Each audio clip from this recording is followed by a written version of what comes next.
नमस्कार दोस्तों, story house 2.0 में आशीष के साथ आप सभी लोगों का फिर से स्वागत है।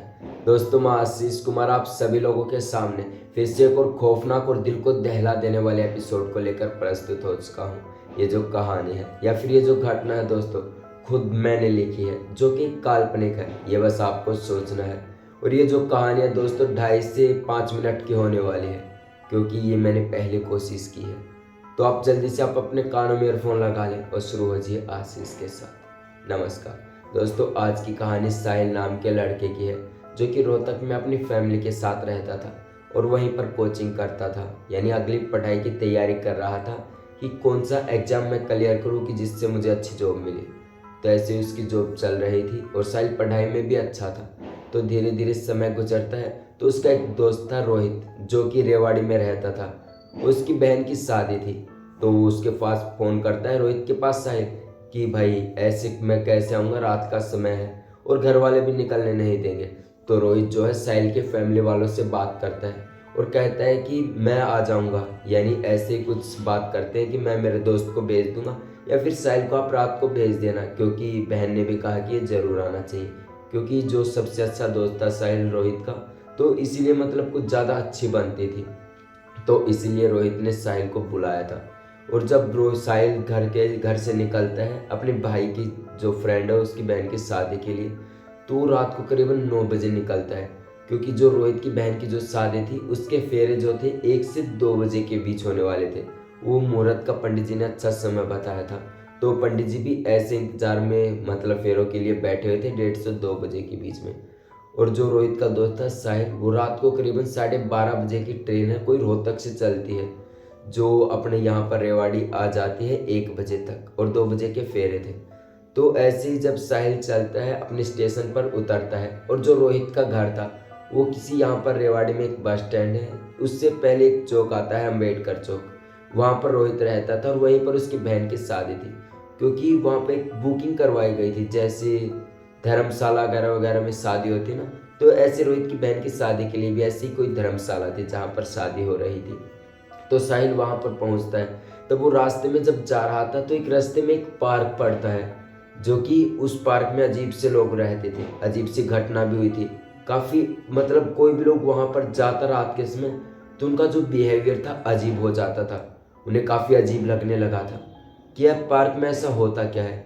तो ये जो बात थी रोहित जो दोस्त था साहिल का, साहिल को उससे साफ साफ बता दी थी कि भाई ऐसे रास्ते में एक पार्क पड़ता है, उसकी तरफ बिल्कुल भी मत देखियो, क्योंकि उस पार्क में जो भी जाता है उसके साथ कुछ ना कुछ अजीब हो जाता है। उसके बाद उसकी आंखें सुबह ही खुलती है। रोहित ने सब कुछ साहिल को बता दिया था और साहिल को भी बिल्कुल अच्छी तरह से याद था।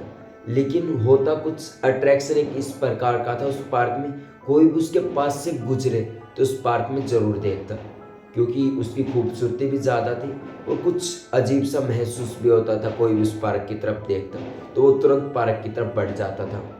और साहिल के साथ भी कुछ ऐसा ही अजीब होता है जब वो आ रहा था रोहित की बहन की शादी में। साहिल जब गुजर रहा था अम्बेडकर चौक पर उतरा और उससे आगे पुराना बस स्टैंड पड़ता है जहाँ रोहित की बहन की शादी थी धर्मशाला में। तो साहिल उतर कर जब जा रहा था तो उसे पार्क से अजीब सी आवाज़ आती है किसी के घुंघरू बजने की। तो साहिल को थोड़ा सा अट्रैक्शन होता है। वैसे पार्क बिल्कुल खाली था, लेकिन रात की जो सुहानी आवाज़ वो पायल की बाजी साहिल को एकदम से मन से लुभा रही थी कि मैं पार्क की तरफ देखूं कि पार्क में क्या है।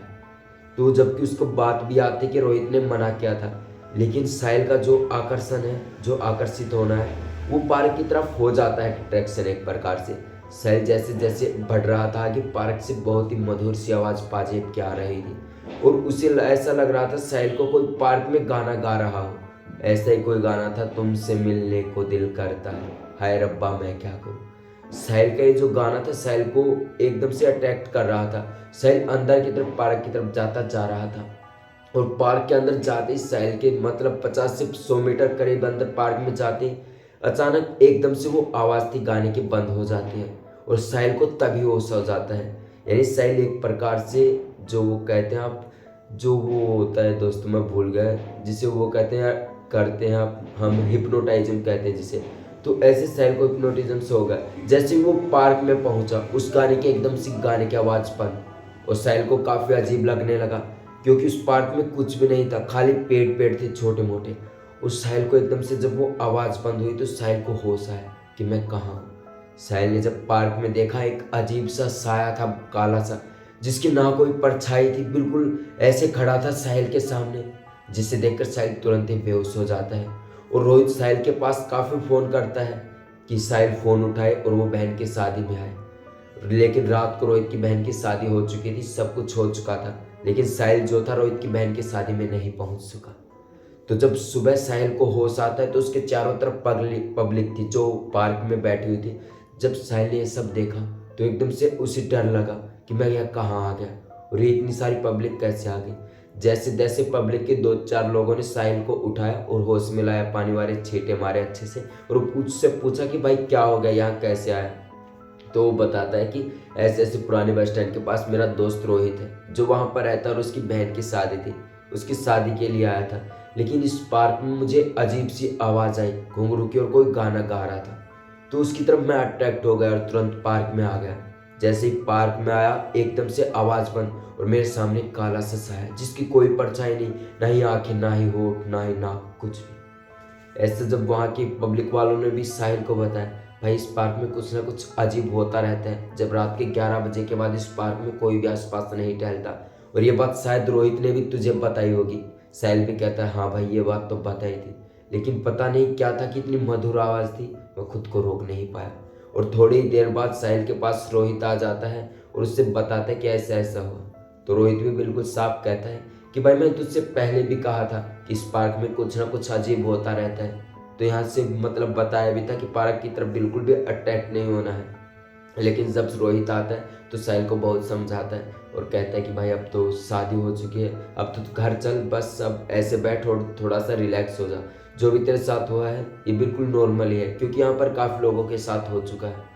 तो साहिल जब रोहित की सारी बातें सुनता है पार्क के बारे में तो उसे काफ़ी अजीब लगता है, उसे डर लगता है कि भाई रात के समय में कोई भी सफ़र नहीं करूँगा, चाहे वो 1 घंटे का हो या चाहे 5 घंटे का। उस दिन के बाद साहिल कभी भी रात को सफ़र के लिए नहीं निकलता है। और साहिल ने ये बात कभी भी अपने घर वालों को नहीं बताई कि उसके साथ ऐसा ऐसा हुआ था पार्क में। तो दोस्तों ये थी आज की कहानी जो मैंने विजिट करी है, जो कि मैंने खुद लिखी है, जो मेरी पहली कहानी है। तो कमेंट सेशन में कमेंट करके ज़रूर बताएं दोस्तों कि आपको ये कहानी कैसी लगी। और ऐसी कहानियाँ सुनने के लिए चैनल को सब्सक्राइब कर लें। तब तक के लिए जय हिंद। मिलते हैं अगले शनिवार को फिर से एक और खौफनाक और दिल को दहला देने वाले एपिसोड को लेकर।